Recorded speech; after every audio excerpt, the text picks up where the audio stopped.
नमस्कार, मैं प्रीति आर्य आज आपके लिए मालती जोशी की एक कहानी ये कहाँ आ गए हम सुनाने वाले हैं। तो प्रस्तुत है कहानी ये कहाँ आ गए हम।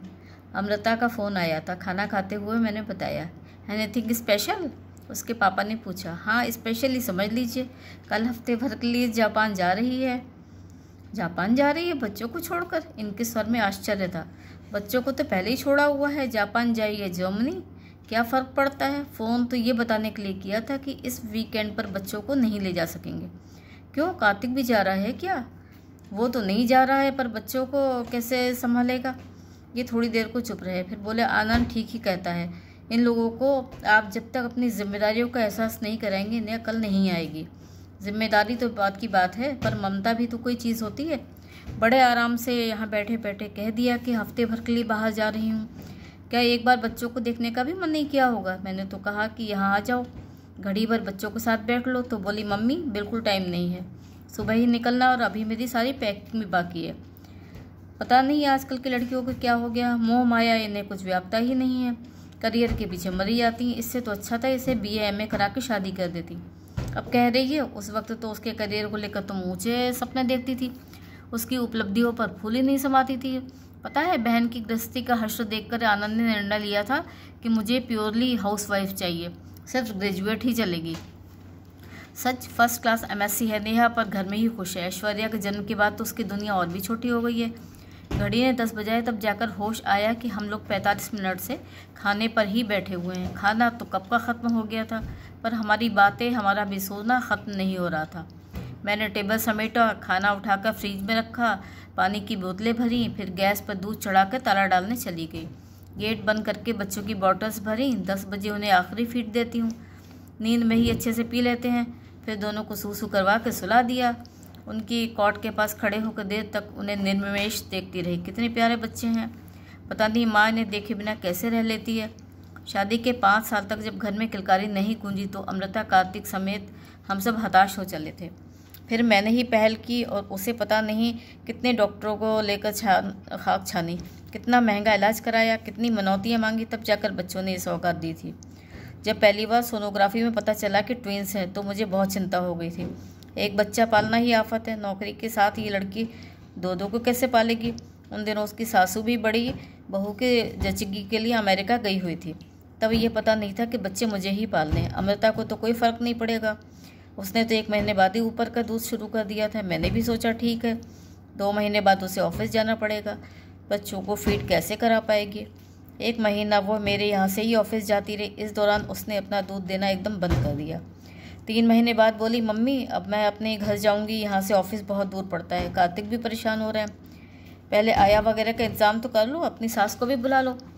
अब तो रेखा भी की बच्ची भी 1 साल से ऊपर की हो गई है। नहीं मम्मी, बच्चे तो यहीं रहेंगे, तुम्हारी तरह मैं उन्हें देख नहीं पाऊंगी। यहीं रहेंगे तो निश्चिंत रहूंगी, वीकेंड पर हम लोग आ जाया करेंगे। मैंने सोचा अपने बच्चे कौन इस तरह छोड़ता है, महीने 2 महीने में खुद ही आकर ले जाएगी। पर कहाँ, बच्चे 2 साल के हो चले हैं, पर वही साप्ताहिक कार्यक्रम चल रहा है। हाँ, कार्तिक की जिद पर एक फ़र्क ज़रूर हुआ है, पहली सालगिरह के बाद अब बच्चे वीकेंड पर अपने घर जाने लगे हैं। अमृता इस पर बड़ी बौखलाई थी, बोली, इन सनकी सोल्जर को मेरा आराम खटक रहा है। ये नहीं सोचते कि 5 दिन दफ्तर में खटती हूँ, यहाँ तुम्हारे पास आकर ही मुझे आराम मिलता था, अब वो भी हवा हो गया है। कार्तिक बोला, अपने आराम की सोचती हूँ, ज़रा मम्मी की भी सोचो, ये उनकी उम्र है बच्चे पालने की, उन्हें हफ्ते में 2 दिन का ब्रेक तो दो। कार्तिक शुरू से ही इस अव्यवस्था के खिलाफ था। हर हफ्ते ससुराल में आकर टिकना उसे अच्छा नहीं लगता था। बच्चों का मोह ना होता तो शायद वो आता भी नहीं। जिस दिन पहली बार बच्चे अपने माँ बाप के साथ घर गए, मुझे लगा था कि मैं उनकी याद में रात भर सो नहीं पाऊंगी, पर उस रात में इतनी गहरी नींद सोई कि जैसे बरसों से जागी हूँ। अमृता, कार्तिक वीकेंड पर आते भी थे तो बच्चों को मुझे ही देखना पड़ता था। ये लोग बस उनके साथ खेलते रहते थे। बच्चों के काम के साथ साथ मुझे बेटी दामाद के खाने पीने का भी इंतज़ाम करना पड़ता। कल को उन्हें ऐसा न लगे कि हमेशा आने से हमारा मान कम हो गया है, मम्मी बोर हो गई हैं। शायद इसीलिए उस रात में सारी चिंताओं से मुक्त होकर घोड़े बेचकर सोई थी। कार्तिक ठीक कहता है, अब मेरी उम्र बच्चे पालने की नहीं रही। सब अपने बच्चे पालते हैं तो शरीर में शक्ति होती है, मन में उमंग होता है। नाती पोतों को थोड़ी देर को खिलाना और बात है, पर माँ बनकर पालना बहुत मुश्किल है। ये मुश्किल काम मैं साल भर से करती आ रही थी। 1 नहीं 2 बच्चों की साथ संभाल कर काम कर रही थी। इसलिए बेहद थक गई थी। अब तो यह हाल है, सोमवार से ही शुक्रवार की प्रतीक्षा रहती है। उन 2 रातों की नींद और 2 दिनों का आराम मेरे लिए बहुत महत्वपूर्ण हो गया है। बेटी की बरसों बाद गोद भरी थी, पर खुशी की बात थी, बच्चे भी बहुत प्यारे थे, पर मेरी क्षमता की भी एक सीमा थी। बच्चों के जन्म के 8 महीने बाद ही उनके नाना जी रिटायर हो गए थे। नौकरों चाकरों की सुविधा समाप्त हो गई थी। अब घर का पुराना चपरासी सुबह शाम खाना बना दिया करता था। झाड़ू पोछा बर्तन के लिए मेहरी लगी हुई थी। बच्चों के लिए मुझे दिन भर की आया रखनी पड़ती थी, जो मेरा काम काफ़ी हल्का कर देती थी। मैं इन दिनों आतुरता से शुक्रवार की प्रतीक्षा करने लगी थी, पर इस बार उस पर तुषारापात हो गया था। मुझे एक अजीब सी थकान ने घेर लिया था और मैं बेवजह चिड़चिड़ाने लगी। एक बार तो मेरे मुंह से निकल ही गया, बच्चों की दादी भाग्यवान है, अमेरिका में मज़े कर रही हैं, यहाँ हम सब परेशानियों से जूझ रहे हैं। बच्चों की दादी को दोष मत दो, ये बोले। कार्तिक तो कब से उन्हें बुलाने की जिद कर रहा है, पर अमृता ने से कहा भी कि तुम महीना 15 दिन की छुट्टी लेकर बच्चों के पास रहो, माँ का उनका टाइम टेबल समझा दो, तब तक बच्चे भी माँ से हिल जाएंगे। तो तुम्हारी बेटी ने क्या जवाब दिया जानती हो? बोली, मुझे अपने बच्चों को गंवार नहीं बनाना है। क्या बात करते हैं? कार्तिक से पूछ लेना। वो कह रहा था कि पापा जी, हम आपको कहाँ से गंवार लगते हैं? मैं इंजीनियर हूँ, मेरे बड़े भैया डॉक्टर हैं, अमेरिका में इतनी अच्छी प्रैक्टिस कर रहे हैं, मेरी दीदी MA PhD हैं, और हम सबको इसी माँ ने पाला है। पिता नहीं थे, पर उनकी कमी कभी महसूस नहीं होने दी। खुद ज़्यादा पढ़ी लिखी नहीं थी, पर हमारी शिक्षा दीक्षा में कोई कसर नहीं छोड़ी। पूरी चौकसी बरती, अच्छे संस्कार दिए, नहीं तो बिना बाप के रईस जादू को बिगड़ते क्या देर लगती है। ठीक कहा उसने, पर ये लड़की इतनी बेवकूफ़ होगी मैंने कभी सोचा भी न था। कार्तिक तो इतना शर्मिंदा हो रहा था, बोला, पापा जी, हम लोग आपके साथ भी अन्याय कर रहे हैं और बच्चों पर भी। इस उम्र में आपको ये भारी जिम्मेदारी दे दी है, उधर बच्चों को भी हम उनका घर, उनका हक नहीं दे पा रहे हैं। अपने लव कुश को देखने के लिए माँ अलग फड़फड़ा रही हैं, पर क्या करूँ, अमृता की जिद के आगे मजबूर हूँ। सच अमृता पे इतना गुस्सा आया कि सामने होती तो मैं उसकी अच्छी खबर लेती। गुरुवार की सुबह निकलने से पहले उसका फ़ोन आया, फिर मुंबई पहुंचने पर भी आया। प्लेन आधी रात को है, पर तुम चिंता मत करना, कार्तिक साथ है। बच्चों से बात करना चाह रही थी, मैंने रिसीवर हाथ में दिया, पर वे खिलौने की तरह उससे खेलते रहे। खिलौने वाले टेलीफोन पर हेलो हेलो करते रहते हैं, पर सचमुच का फ़ोन उन्हें समझ नहीं आया। हार कर उसने बंद कर दिया। ब्रेकफास्ट के समय मैंने इनसे कहा, सुनिए, एक प्रॉब्लम आ गई है। कैसी प्रॉब्लम? शनिवार को मेरी किटी है, क्या करूं, मना कर दूं क्या? इस बार कोई और ले लेगा? नहीं, ऐसा मत करो, साल में एक बार तो टालना आता है, अच्छा नहीं लगेगा। ऐसा करो, उस दिन छाया की छुट्टी कैंसिल कर दो। छाया से तो मैंने पहले ही कह रखा है कि दिन भर यहाँ रहकर मेरा हाथ बटाएगी, बलराम भी रहेगा, इसलिए मैंने सेकंड सैटरडे सुना था कि उसकी ऑफिस की छुट्टी रहेगी। ये दोनों मेरे साथ रहते तो कोई परेशानी नहीं थी, पर छाया को तो अब स्पेयर नहीं कर सकती ना। ऐसा करो, मैं बच्चों को लेकर ऊपर गेस्ट रूम में बैठा रहूँगा, तुम बीच में छाया को भेजती रहना। बेचारे, मुझे इन पर इतना प्यार आया और दया भी। कभी अपने बच्चों को गोदी में नहीं उठाया होगा, पर अब नवासों को बोतल भी पकड़ा देते हैं, मजबूरी में नैपी भी बदल देते हैं। लोग कहते हैं मूल से सूत प्यारा होता है, पर मैं नहीं जानती हूँ ना, ये सिर्फ कथा भावना से, मेरी मदद करने के लिहाज से ये सब करते हैं। तुम्हारी किटी तो जैसे तैसे हो जाएगी, पर मेरे संडे क्लब का क्या होगा? अरे हाँ, इस बार तो फैमिली गेट टुगेदर है ना, मैं तो इन लोगों के साथ नहीं आ पाऊँगी, आप चले जाना। मैं भी नहीं जाऊँगा, लोग फिर तुम्हारे लिए पूछेंगे और 100 तरह की बातें होंगी। बातें तो खैर होती ही रहेंगी, बच्चों के जन्म के बाद से हमारी सोशल लाइफ एकदम ख़त्म हो गई है। इन लोगों को लेकर कहीं भी जाना संभव नहीं होता। आया को साथ लेकर जाओ तो बड़ा आडंबर सा लगता है। घर पर कोई मिलने आ जाता है तो मैं 5 मिनट तक उसके पास शांति से बैठ नहीं पाती। लोग अक्सर शाम को ही आते हैं और शाम को छाया घर चली जाती है, भूख से और कभी नींद से। बच्चे शाम को खिनखिन करते रहते हैं। मैंने तो सबसे कह दिया है कि जिसे आना हो रविवार शनिवार को ही आए। यही 2 दिन होते हैं जब हम एक आध सोशल कॉल निपटाते हैं, शॉपिंग करते हैं या कभी कभार पिक्चर देख लेते हैं। कई बार मन होता है कि कहीं न जाऊं, बस शांति से लेटे रहूं, पर काम की लंबी फहरिस्त मुझे आराम भी नहीं करने देती। 7 दिन बस चक्कर घिन्नी से बनी घूमती रहती हूँ। मेरी सखिया कहती, मिसेस पंडित, आपकी फिटनेस का राज है ये अनादि अनंत। हंसकर रह जाती हूँ। फिट ना रहूँ तो क्या करूँ, आजकल तो बीमार पड़ने में भी डर लगता है। मेरे पीछे इन बच्चों को कौन देखेगा। शुक्रवार रात सारे काम निपटाकर मैं गेट का ताला डालने जा रही थी कि कार्तिक की गाड़ी आकर रुकी। मैंने तो पिछले 2 दिनों में उसका अस्तित्व ही भूल गई थी। चिंता थी तो अमृता की, गुस्सा था तो अमृता पर। हमेशा की तरह उसने गाड़ी बाहर पार्क की, भीतर आते हुए बोला, अच्छा हुआ मैं जल्दी आ गया, नहीं तो रात गाड़ी में ही गुजारनी पड़ती। क्या बात करते हो, गेट पर बेल है और तुम्हारे पास मोबाइल भी तो है। दरअसल उससे बात करते हुए मैं मन ही मन जायज़ा ले रही थी कि फ्रिज में क्या क्या है, आटा बना हुआ है कि नहीं। इतनी रात गए कुछ भी बनाने का बड़ा आलस आ रहा था, पर घर का दामाद था वो, उसे भूखा भी तो नहीं सुला सकती थी। मैं किचन में जाने लगी तो उसने पीछे से पुकारा, मम्मी जी प्लीज़ किचन में मत जाइए, मैं खा कर आया हूँ। ये तो गलत बात है भाई, हर बार तो यहीं खाते हो, फिर आज ऐसा क्या हो? फ़ोन पर कह देते तो हम रुके रहते। आपने भी तो फ़ोन नहीं किया। दरअसल आपने मुझे एक्सपेक्ट ही नहीं किया था। आपका सारा कंसर्न आपकी बेटी के लिए है, इस गरीब को कौन पूछता है। मुझे बहुत शर्म आई, वो ठीक कह रहा था। मुझे एक बार भी उसका ख्याल नहीं आया। ये भी सोचा कि घर पर अकेला बोर हो रहा होगा, अपने को बचाते हुए। मैंने कहा सच बताऊँ, मैं तुम दोनों को अलग अलग सोच ही नहीं सकती। दिमाग में यही रहा तुम दोनों गए हो। पापा जी कैन यू बिलीव इट, ये हंसती है, मुंबई तक तो गए ही थे ना, लौटने की तो हमें खबर ही नहीं मिली।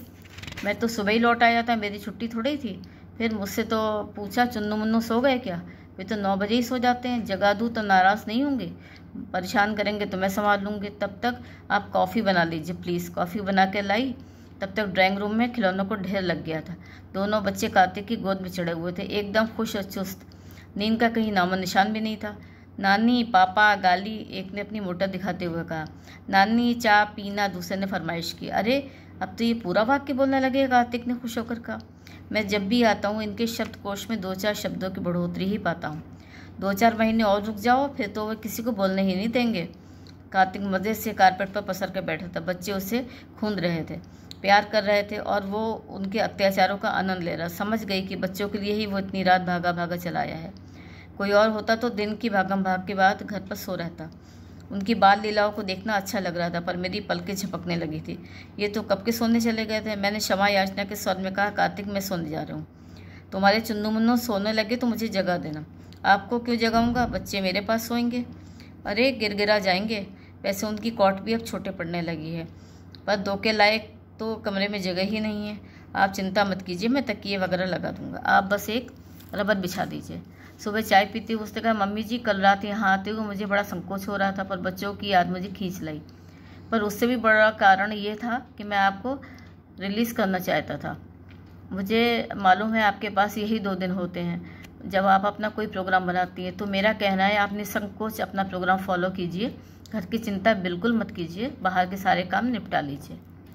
वैसे आज तो कोई कार्यक्रम बाहर का है ही नहीं, घर पर मेरी किट्टी है, ससुर जमाई मिलकर इन शैतानों को देख लेंगे तो मैं निश्चिंत हो जाऊंगी। इनकी चिंता आप छोड़ दीजिए, मैं और पापा जी इनको लेकर पार्क में चले जाएंगे। यहाँ भी जो कुछ करना हो बताइए। आपका ड्राइंग रूम जमा दूँ, चाइनीज़ के लिए सब्जियाँ काट दूँ, सलाद का डेकोरेशन कर दूँ। अरे तुम इन बच्चों को संभालोगे, यही बहुत बड़ा काम होगा। पर वो चुप नहीं बैठा। मुझसे अलमारी की चाबी लेकर उसने ड्राइंग रूम का कायाकल्प कर दिया। पर्दे, कुशन, कवर्स, टेबल क्लॉथ सब बदल डाले। 2-3 तरह से गुलदान सजा दिए। घर भर की कुर्सियां लाकर करीने में जमा दी। पीतल के शो पीस ब्रासेस चमका दिए। शीशे की अलमारियों को कॉलिन से साफ़ किया। किताबें तरतीब से जमा दी। मैंने देखा तो मज़ा आ गया। इतनी मदद तो कभी अमृता के पापा ने भी नहीं की थी। मैंने कहा, अमृता ने की थी? इस प्रश्न का मेरे पास कोई उत्तर नहीं था। ड्राइंग रूम से फुर्सत पाकर उसने क्रॉकरी का मुआयना किया। प्लेटें, चम्मच गीले कपड़े से पोंछकर टेबल पर जमा दिए। एक छोटी मेज़ पर गिलासों का एक खूबसूरत फॉर्मेशन बनाया। 2 धूपदानों में सुगंधित अगरबत्तियां खोज दी। वॉश बेसिन पर नए नैपकिन्स लटकाए। साबुदानी का साबुन बदला। मैं तो हैरान थी, कार्तिक तुम्हें तो लड़की पैदा होना था। वो हंस दिया। माँ के साथ करवाता रहा हूँ ना। दीदी की शादी के बाद हम दोनों भूतनाथ ही थे। फिर बड़े भैया को पढ़ने बाहर चले गए, इसलिए मैं सब सीख गया, सीखना ही पड़ा। 4 बजे बच्चों के पापा और नाना बाहर चले गए। मेरे लिए कोई टेंशन नहीं रहा। मेरी पार्टी बहुत शानदार तरीके से संपन्न हो गई। यूँ तो इन्होंने आश्वासन दिया था कि बच्चों की चिंता मत करो, मैं संभाल लूँगा, पर मुझे इन पर भरोसा नहीं था। कार्तिक के आने के बाद मैं एकदम निश्चिंत हो गई। शाम को लौटते ही उसने कहा, मम्मी जी रात के खाने का कोई झंझट मत कीजिएगा। आपकी किट्टी का थोड़ा प्रसाद तो होगा ही, बाकी हम ले आए हैं, अब आप आराम कीजिए। सच इतना आराम तो मुझे बरसों के से नहीं मिला था। कार्तिक ने घर समेटने में भी मेरी बहुत मदद की। सोने से पहले घर अपनी पूर्व स्थिति में था। दूसरे दिन सुबह उसने फिर कहा, आप लोगों का जो भी प्रोग्राम हो आप कीजिए, घर की चिंता मत कीजिए। प्रोग्राम तो ऐसा कुछ नहीं था। शाम को क्लब में फैमिली गैदरिंग थी, तुम भी चलो ना। ना मम्मी जी, मैं वहाँ बोर हो जाऊँगा, और बच्चे साथ रहे तो आप भी इंजॉय नहीं कर पाएंगी। हम तीनों घर पर ही मस्ती करेंगे। क्यों चुन्नू, ठीक है ना? सो तो देख ही रही हूँ, तुम तीनों को अब चौथे की ज़रूरत ही कहाँ है। इन शैतानों को देखो, कल से तुम्हारे आसपास ही मंडरा रहे हैं। नानी को तो जैसे भूल ही गए हैं। नानी से तो रोज़ ही मिलते हैं, पापा से तो पूरे हफ्ते बाद मुलाकात होती है। मुन्नू, मैं ठीक कह रहा हूँ ना? हफ्ते भर बाद मिलते हैं, फिर भी बच्चे तुमसे कितना हिले हुए हैं। खून की कशिश इसी को तो कहते हैं। खैर, वो कशिश तो होगी ही, पर असल बात यह है कि यहाँ भी ये ज़्यादातर मेरे पास ही रहते हैं, इसलिए गहरी दोस्ती है। क्यों, मम्मी से नहीं पढ़ती क्या? अब आप तो अमृता को जानती हैं, उसमें पेशेंस ज़रा भी नहीं है। अब बच्चे कोई चाबी वाला खिलौना तो है नहीं, उनका अपना मूड होता है, फिल्म्स होती, ज़रूरतें होती हैं। पर अमृता इन बातों को समझती नहीं है, बहुत जल्दी इरिटेट हो जाती है। वैसे पिछले दिनों ऑफिस में वर्कलोड भी ज़्यादा था, इसलिए थक भी जाती है। अच्छा है, इस टूर के बहाने 8-10 दिन अकेले रह लेगी, थोड़ा रिलैक्स हो जाएगी। जानती हैं, आज दिन में 3 बार फ़ोन करके इन लोगों के हालचाल पूछती रही है। मैंने मन में कहा, अमृता, तुम नहीं जानती कि तुम कितनी भाग्यवान हो। ऐसा समझदार और संवेदनशील पति हर किसी को नसीब नहीं होता है। क्लब का परिवार सम्मेलन हमेशा की तरह खुशी भी दे गया और उदास भी कर गया। झा साहब को एक कोने में अकेले चुपचाप बैठा देखा तो बरबस मिसेस झा का हंसता हुआ चेहरा याद आ गया। देश पांडे लोग बहुत बुझे बुझे से लगे। उनका दूसरा बेटा भी ऑस्ट्रेलिया चला गया है। बच्चे माँ बाप को भी वहीं बुला रहे हैं, पर इन लोगों ने साफ कह दिया है कि जब तक दोनों साथ हैं कहीं नहीं जाएंगे। बाद में जो अकेला बचेगा उसे ले जाना। मिसेस मलकानी यूएसए से बहू की डिलीवरी करवा के लौटी हैं। पोता पाकर बहुत खुश थी। सक्सेना लोग बेटे बहू को लेकर आए थे। नई नवेली सजीली शर्मीली बहू को देखकर आंखें जुड़ा गईं। मिसेस अवस्थी बेटी दामाद के साथ आई थी। अवस्थी जी के जाने के बाद पहली बार करवाई थी। जानकर अच्छा लगा कि वे धीरे धीरे नॉर्मल होने की कोशिश कर रही हैं। लौटते समय मन में इसी तरह हर्ष विषाद में ऊब डूब हो रहा था। मैं अनवरत बोले जा रही थी, ये हमेशा की तरह चुप थे। पता नहीं मुझे सुन भी रहे थे या नहीं। भगवान सोच समझ कर ही जोड़े बनाता है। दोनों ही बोलने वाले हुए तो दीवारों के भी कान फट जाएंगे, और दोनों ही मौन व्रती हुए तो घर में सन्नाटा खिंच जाएगा। घर पहुंचकर देखा बच्चे वहीं कारपेट पर सो गए थे। कार्तिक सोफे पर चुपचाप बैठा हुआ था। घर में टीवी भी बंद है। कैसी रही आपकी ये सोशल मीट? उसने स्वागत किया। बहुत शानदार। तुम बोर तो नहीं हुए? नहीं, बोर क्यों होने लगा? 9 बजे तक तो ये धमा चौकड़ी मचाते रहे, फिर आपकी मिस वर्ल्ड की सीडी देखता रहा, मज़ा आ गया। ऐश्वर्या की बात कर रही हो? अरे ये नेहा और आनंद तो पागल हो गए हैं। एक हैंडी कैम क्या ले लिए, दिन भर फोटो खींचते रहते हैं। अच्छा है, इसी बहाने हम भी देख लेते हैं। 1.5 महीने के लेकर आए थे, उसके बाद देखा ही नहीं। छोटे 2 बच्चों को लेकर उतनी दूर का सफ़र करने की हिम्मत ही नहीं पड़ती। उसने जैसे मेरी बात सुनी ही नहीं, बड़े ही भावुक अंदाज में बोला, वे लोग कितने भाग्यवान हैं मम्मी जी, जो अपनी बिटिया को पल पल बड़ा होते देख रहे हैं। हमें तो पता ही नहीं चला और हमारे बच्चे 2 साल के हो गए। मन में आया कि कहूँ, कार्तिक, बच्चे एकदम बड़े नहीं होते। किसी न किसी को अपना दिन का चैन और रातों की नींद उन्हें देनी पड़ती है। पर मैं चुप ही रही। नहीं तो वो सोचता कि एहसान जता रही हूँ। वैसे वो अपनी ही रॉ में कहे जा रहा था। मेरा एक दोस्त है मम्मी जी, उसकी बीवी ने तो तारीखवार हिसाब रखा हुआ है। कब पहली बार पलटी खाई, कब बैठना सीखा, कब पहला कदम रखा, कब पहला दांत निकला, कब पहला बोल फूटा, सब दर्ज है। और तो और पहली बार पलंग से गिरा था, उसकी भी तारीख नोट की हुई है। कार्तिक, पहले बच्चों के समय इन सब बातों का बहुत उत्साह रहता है। हमने भी अमृता के समय ही सारे चौंचले किए हैं। ये चौंचले नहीं है मम्मी जी, यादों को सहेजने का एक तरीका है। बुढ़ापे में जब माँ बाप अकेले छूट जाते हैं, तब यादों का जखीरा बड़ा साथ देता है। हम लोगों के पास तो सहेजने के लिए कुछ भी नहीं है। 8 दिन बाद मिलते हैं तो पता चलता है इस दौरान उन्होंने 4-5 नए शब्द सीख लिए हैं। 2-4 नई कारगुजारियाँ उनके नाम दर्ज हो चुकी हैं। कितने बड़े अनुभव से हम लोग वंचित रह जाते हैं। ये लोग भी हमें माँ बाप की तरह क्या जानते होंगे। उनके लिए तो हम हफ्ताभर मिलने वाले भद्र लोग हैं बस। मैं कोई सांत्वना का शब्द कहने ही जा रही थी कि भीतर से आवाज़ आई, 11:30 बज रहे हैं, अब महफिल समाप्त करो। कार्तिक को सुबह उठना है। लो भाई, कर्फ्यू ऑर्डर लग गया, आप गुड नाइट कहो। बच्चों को मैं ले जाऊँ? आप एक को ले जाइए, छुटकू को मैं ले जाता हूँ। अन्नू को काउट में सुलाते हुए मैंने कहा, कार्तिक बच्चों को लेकर कितना सेंटी हो रहा। देखा सेंटी, तुम भी बच्चों की तरह अमेरिकन इंग्लिश बोलने लगी हो क्या? सॉरी बाबा, कान पकड़े। बस आप बात तो सुनते नहीं हैं, शब्दों को पकड़ के बैठ जाते हैं। मैं सब सुन रहा हूँ, समझ रहा हूँ, और मुझे खुशी है कि तुम भी समझ रही हो। पूरी शाम तुम दूसरों के सुख दुख में भीगती रही, और मैं सोच रहा था कि जो घर में हो रहा है वो तुम्हें समझ में क्यों नहीं आता है। घर में क्या हो रहा है? मैडम, कार्तिक सिर्फ बच्चों को लेकर ही सेंटी नहीं है, माँ को लेकर भी उतना ही परेशान दुखी है। वे वहाँ ऊब गई हैं, पराए देश में, पराए वातावरण में उनका दम घुट रहा है। घर के बाहर उनकी कोई दुनिया नहीं है, क्योंकि भाषा नहीं जानती। भैया ने इतनी मुश्किल से ग्रीन कार्ड बनवाया है पर वे वापस आने के लिए छटपटा रही हैं। कार्तिक बोला कि बच्चों को बहाना करके मैं उन्हें बुला सकता हूँ, पर अगर बच्चे नन्हेहाल में ही बने रहे तो बड़े भैया को क्या जवाब दूंगा। माँ अगर यहाँ से ऊपर गाँव चली गई तो भाभी के सामने मेरी क्या इज्जत रह जाएगी। ये उनका आपस का मामला है, हम क्यों इसमें क्या कर सकते हैं। कुछ तो करना होगा देवी जी, और वो आपको ही करना होगा। सुबह 5 बजे उठकर नाश्ते की तैयारी कर रही थी। कार्तिक किचन में घुसा और बोला, अरे मम्मी जी, आपने तो मेरा सारा प्लान ही ध्वस्त कर दिया। सोचा था चाय पीकर चुपचाप निकल जाऊंगा, आपको डिस्टर्ब नहीं करूंगा, पर आप तो मुझसे भी बाजी मार ले गई। भला इतनी सुबह उठने की क्या ज़रूरत थी, रात भी लेट सोई हैं। थोड़ा आराम से उठती ना, बच्चे भी वैसे दिन भर आपको हलकान किए रहते हैं। बच्चे तो हलकान करते ही हैं, तुम भी मेरे बच्चे नहीं हो क्या। वो चुप हो गया। मैंने कहा, बस 5 मिनट रुक जाओ, ये 2 पराठे उतार लेती हूँ, फिर चाय चढ़ाती हूँ। चाय तो मैं बना लूँगा, पर इतने सुबह पराठे नहीं खा पाऊँगा, आप नाहक परेशान हो रही हैं। घर जाकर खा लेना, वहाँ जाकर भी तो ब्रेड ऑमलेट ही बनाओगे। उसने एक तरफ चाय का पानी चढ़ा दिया और बोला, माँ भी मेरे लिए इसी तरह मुँह अंधेरे उठकर पराठे सेका करती थी। मन हुआ कि कहूँ, मैं भी तो तुम्हारी माँ ही हूँ, पर उसके बदले मैंने कहा, कार्तिक आजकल माँ की बहुत याद आ रही है ना।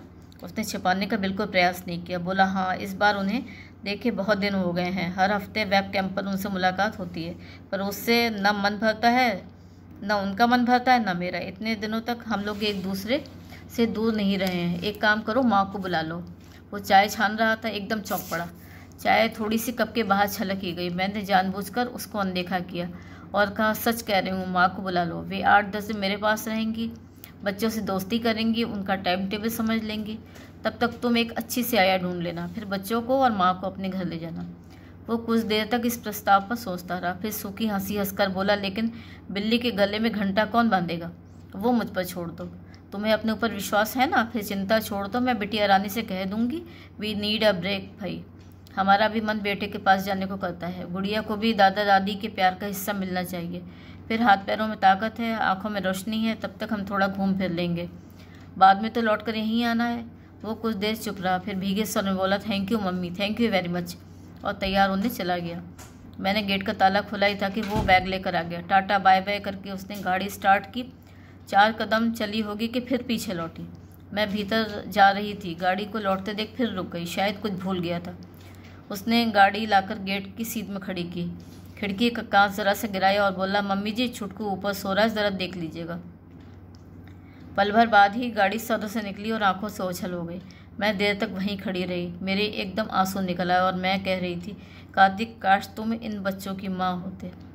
धन्यवाद। अगर आपको मेरी कहानी पसंद आई हो तो मेरा चैनल एक कहानी बाय प्रीति आर्या ज़रूर सब्सक्राइब करिएगा। कहानी सुनने के लिए बहुत बहुत धन्यवाद।